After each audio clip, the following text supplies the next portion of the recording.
See if that lets you in.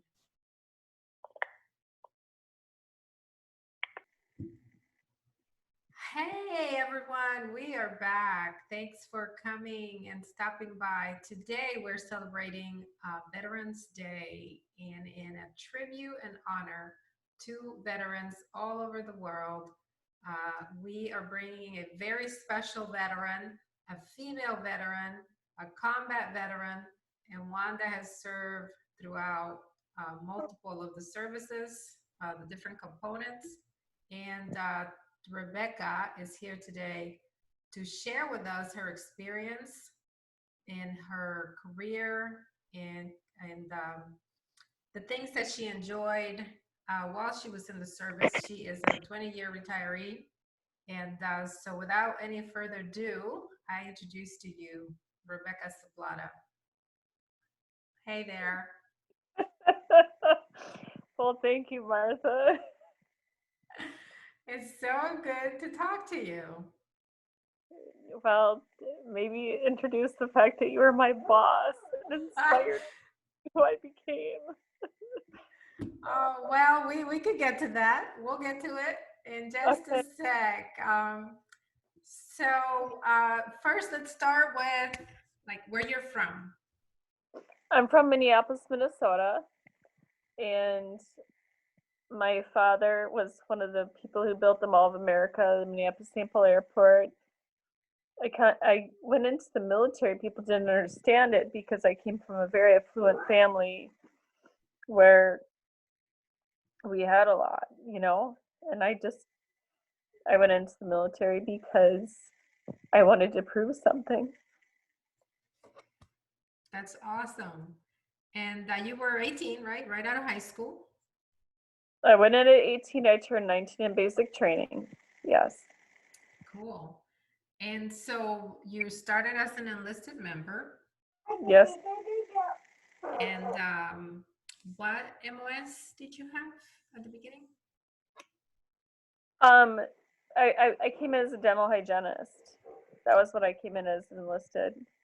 So part of the medical department go through a lot of medical training in order to get to become a dental hygienist because you first become a dental assistant and then that's a further specialty. Is that right? To become Yes, it a is. dental You're hygienist. correct. That's So exactly that's exactly how it worked. so do you have really good grades in school to get to that particular type of MOS? I did. Yes. That's good. I was a student. And then even with my PhD, I was still a 399 student. Of You just course. have to with my masters. I was a 398. You have to work really really hard, and I wasn't given the talent that like I had to work for every single ounce of what I had. That's just kind of God didn't give me like the smarts, but then in a way he sort of did. I just He just made me work for it. And so you have, because not only did you work academically and like sort of in that mental challenge, but physically, you were also quite the athlete, right? Yes. So I the marathon. Boston Marathon, Yes. Yes. triathlons. Well, only the one triathlon. Don't give me like don't give me all that, but I did the one and I realized it was harder than I thought because you were there with me. Um and I was struggling through the end and I trained so hard. I trained 3 times a day. Morning, lunch, you know how I ran every day at lunch, and I ran at night and swam at night and biked at night. It's like, but the military gave me the fortitude to like continue to move on in life. So, what would you say? was kind of the height of the learning, the lessons that you uh, took during your enlisted years? Because you had a really long career. So I want to kind of break it up a little bit with Yeah. kind of the takeaways when you went in, right? So you're a young girl right out of high school. You go in the military. Um, you serve overseas. So, you know, so our audience gets to know you better. Um, you went to Korea and you stayed there for a couple of years. Is that right? 3. So 3 years in a at the time that was a hardship tour. I mean, things have changed a little, but um, that's a tough one to spend 3 consecutive tours. And then from there, what was your takeaway? Like, what would you say those years and those lessons gave you to give you, you know, a better quality of life, the drive to continue on? How did that work out? Well, the story behind it was um, Arnoldus Nukes was my boss, and he was your boss as well. And he said to me one day in his office, he said, "You need to be more. Like, this is not you." And he's like, "I'm turning you into green to gold. I'm like, go back to college and just finish, like, become an officer." He's like, "But you're not going to finish your life out as an enlisted person." And it doesn't mean enlisted people are bad. He just knew that I had so much more in me, and he saw it. And 3 weeks later, I was out of the military. I was living with my parents. I didn't have a dime to my name. My dad had to give me money for gas to drive to college, but I did it. And the military just gave me this drive. I mean, I always kind of had it in me anyways as a runner, but um that's exactly what happened. I didn't have a thing to my name. And then now in all of it, you've seen my home. I have this beautiful home. I have beautiful children. You know, it gets me through stuff. Right. That's what the military gave me. It was like, don't give up. Never give up. Absolutely. And so you did your enlisted years, and those were not easy. You did I did all. 5 years, and the rest were as a military officer. Yes. So then you became an officer, and you got your schooling, right? So you got your bachelor and your master's, And my PhD. right? Um, and Uh-huh. then you got deployed. Is that right? Yes. What were your degrees in? I'm sorry. What were your degrees in? My undergrad was management, and then my middle was business, and then my PhD was business education. Okay. Okay. Sorry, Yeah. I was just wondering, like, so it kind of tied in through your life of your degrees and stuff. It's always interesting what everybody goes to school for. And then ultimately, I ended up a molecular DNA specialist. Oh wow. All right. Wow. Wow. I'm glad you're laughing because everyone's always like, "How in the world do you know so much about DNA?" Like, I was like, "Well, I guess I just do a lot of self study."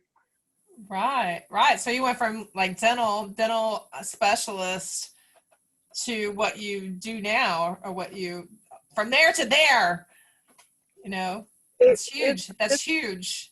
it's a really wild ride, and the thing, I mean, it really is, to be honest. And and right now, what I do, because I'm disabled for the rest of my life, and believe me, like, I work at it every day, but I work for free for, like one of my old coworkers, my nurse. I have an in-home nurse who takes care of me Monday through Friday, and sometimes Saturdays and Sundays. And in all of it, it's humbling. Like I was just, um, it's just, it's, it's from, because I raced for the military for, well, I started racing at 4, like hard racing at 6, but running for the military, like I would run like 150 miles a week. So like the military brought, so like I gave up on running for a while because when I at one point I became very depressed in the military, and I was like, and I stopped running, and then I was like, no, I'm doing this. And Martha went through it all with me, but I was like, no, I'm not, like, I'm not giving up. And then I raced every marathon you could probably imagine, even Boston. That's amazing. And I crushed it. And Well, she crushed it. You know, Wonderful. crushed it. You know what? I did. Like it's like, it sounds so crazy, but I was like, you're running against Kenyans. You're just like, all right, like, I know you guys are fast, but like, okay, I'm gonna be back at like the 6-minute miler people. Like, but the military just never let me give up. Like, and it made me a team player. So everything, one of the key things that, because Martha and I talked, and I was like, one of the key things that taught me, I thought so much about it because I journal every day. And one of the things that it really taught me, I had to really think about this. It taught me how to be a team player because my sport was a singular player. Like when you're racing, you're by yourself. Right. And I had to really, really think about it. And I was like, I'm going to tell you the second thing. Martha, this is going to throw you off. When I gave birth to my children, my boys, I never went to a Lamaze class.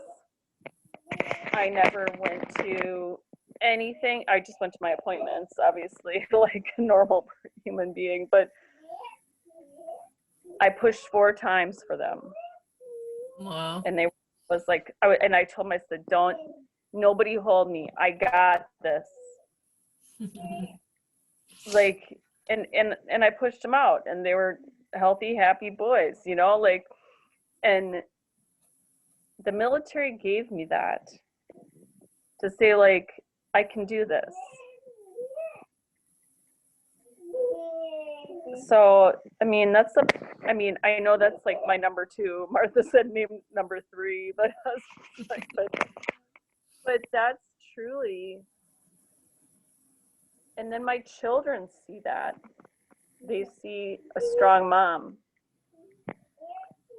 Okay, are you guys still okay? I need them to see a strong mom, Of course. And but you have crushed everything you've done. Yes, So you I do. smoked all the enlisted years when you were in. I remember. So true story. I was the lieutenant when she was already at that company in Korea. And of course, PT test time was coming up. And of course, it was my job to make sure people were ready. And I remember seeing her just so super pretty with the nails and the makeup and the hair. And I have to honestly say, I thought, those girls usually can't run. They spend too much time getting pretty. And yeah, I remember talking to her. I love you. I love how you're laughing right now. He's like, oh, wait. Just look at toes. I did. with this girl. I really want her to do well. Like I wanted everyone to do well, of course. And so I remember Uh-huh. talking to you, and I said, so how was your run, or something to that effect, as I was getting to know everybody. As you know, when you come in and you try to get to know your soldiers, there is no real time per se to like get to know them. You don't stop the mission, especially us. We had a real life mission because we have patients. We run all of the clinics from Seoul all the way up to the DMZ. So we took care of all of the troops basically in the peninsula of South Korea, who were, like I said, from Seoul, which is the capital, up to the DMZ. So we were busy. And Rebecca used to run a whole clinic all by herself. Oh, wow. Um, so anyway, I remember that. And then you were like, I can hold my own, or something you said. And I was like, okay, we're going to see about that. And Lord and behold, she just totally smoked me. She left me in the back of the track, because I don't know what you were doing, like 11 minutes at the time, 2 mile run Yeah, used to be the And PT's medicine about military. a little over 11 minutes. Yeah. 2 miles in 11 minutes. Yeah. Yeah. Holy crap. My best ever was like 15:50, and that's when I was 18. She's Wait, laughing now. She's like, Yeah. that's slow. oh, that's Wow. sad. That was my fastest ever. Yeah, and that's because Rebecca was not just running, like a PT test for her, because she was a runner. That was like practice time. Like she literally used to go and warm up. I was like, hell, I'm not warming up. Are you kidding me? I gotta conserve my energy. Yeah, she ran 5 miles to get ready for the PT test. Warm up to in a mile. Like you have to do your first mile because that's your warm up. So I'd go run a mile, and then we'd get ready on the track. And I was like, because I never wanted to be under 300. You always had to have 300, and I usually get like 360, 370.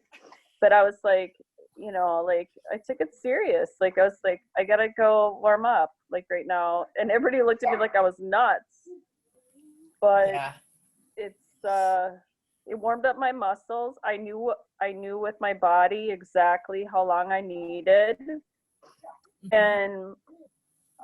and I was like, okay, I'll get a mile in. Okay, then when we start, like even Martha will tell you during ruck marches, because she was my boss, and she, like when I rucked, and sometimes we rucked like 12 miles. Guess who I kept up with? Her. All the SF guys. Oh, special forces. Ask Martha. Yeah, Uh, exactly. I was always I usually came in number 3. I couldn't beat 2 of them out, but man, I didn't haul 65 pounds like they did, but I hauled quite a bit, and I only weighed like I only weighed like 83 pounds, and I'm 5'8", and I was like, but I freaking, back then I was a little bit heavier, like, but my mind was always in the game, always. And I was like, okay, just, I got to take one more person. And the Katusas, when we were in Korea, they didn't, I mean, they didn't like to see me pass them with anything. And you know what? It gave me great joy. I was like, and they were just like, no. I was like, nope, got you, dude. Like, going back. Because I think mental strength is what is the third thing I gained. Like, truly, I had it before I went in the military, but not as strong as it was after I went in the military, because I was like, nobody's beat me. nobody will freaking beat me. So it sounds like a lot of resilience and determination Mm-hmm. that maybe was a seed, obviously, that was planted way early on in you, and the military just kind of brought it to Another level. yeah, because everything that, as I know you, you have ever attempted. It's not just an attempt. It's like if you say you're going to do it, then you do it and you crush it. You don't just do it. I mean, you did that with the dental hygienist school, right? Mm-hmm. Then later on, well, of course, your assignments, and then later college, and on to that. I want to just mention real quick, just for the education of our audience, that the Katusa is they're South Korean augmentees that are placed with the U.S. Armed Forces serving in South Korea, and a lot of times in our in our field, in the medical field, a lot of the kids, because they generally were very young, um, they came from affluent families as well. But Mm-hmm. as a whole, in their military, it's very male dominated. At the time, they didn't even have women. I believe they have women now. I remember going to their West Point equivalent school to speak to them about women, and it was a quite a cold reception because they did not like women serving. So they definitely did not like working with women. They did not like taking orders from women, and they sure didn't like to be beat by women. Sure Oh. did, and they didn't like us being their boss. Like, that's for sure. I hope things have improved. But yes, that was definitely one of those things that you set as a goal to beat the Catusas, because they were also very fit. They had in their military, they follow harsh rules. You know, they actually had corporal punishment and all of that for those who fell behind or any kind of falling out. They actually would just beat them right there and then by their sergeant Wow. majors and their NCOs. Obviously, very different than our armed forces, but nevertheless. So I just wanted to point that out so that people understand when we're saying Catusas. But many of them were very honorable and very hard workers, and they served honorably, serving their country along with us. Just for the information of our listeners. But back to you, Rebecca. On the so you went and became an officer, and Yes. tell us about that transition, because you stayed in the National Guard. Is that right? I went to the National Guard while I was in graduate school. And then the war kicked off. 9/11. So there I was. I mean, I was there from 2003 to 2005 with the field artillery. It was not exactly like, it wasn't the easiest time I ever had in my life, but I was in charge of 4,500 people, and I evacuated 5,000 because I was a brigade evacuation officer. I evacuated, what it says on my service record is like 5,583 people or something like that. It wasn't the easiest time for me. I came home with serious mental health problems. I dealt with it right away. And I still deal with it today. And that's all I can basically, I mean,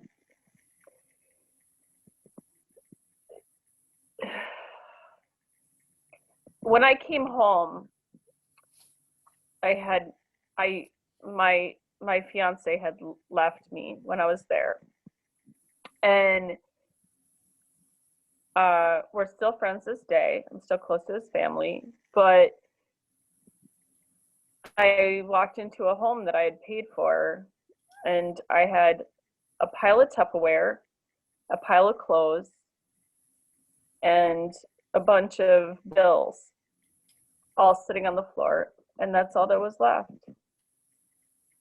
And I was like, screw this. Like this is not how my life's going to be. So, I built a house. Like we work with the homeless shelter, and like I don't know, I just but that's what I walked into. Uh, You're breaking up. just as yours. Oh, Go can you hear me? say that again. I lost you the last maybe 5, 6 words.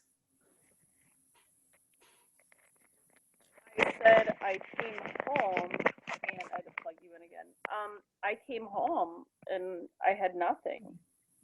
I had clothes and Tupperware and bills. That's what he left me with, and I was like, screw this.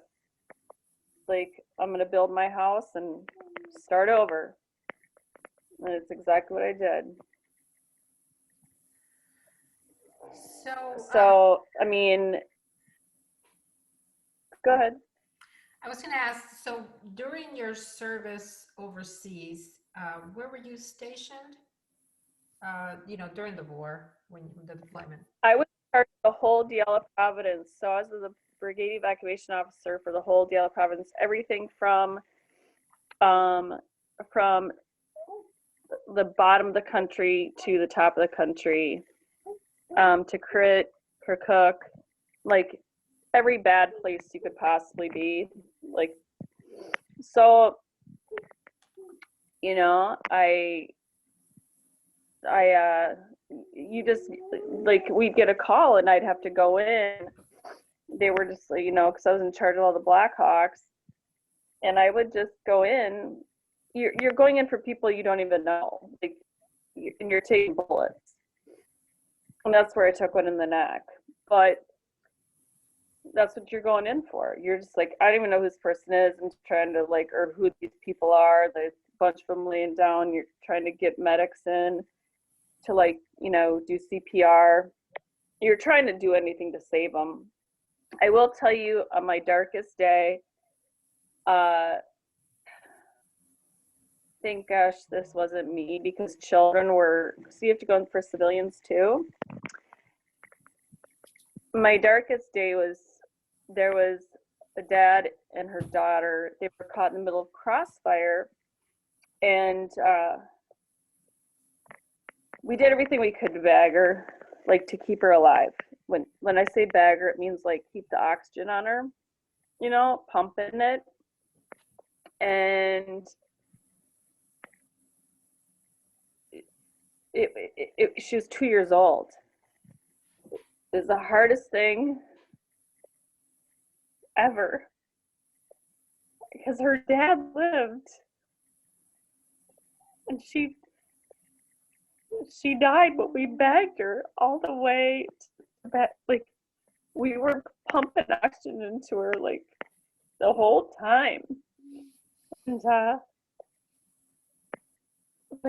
even our physicians, they were just do anything you can, they were trying to revive her.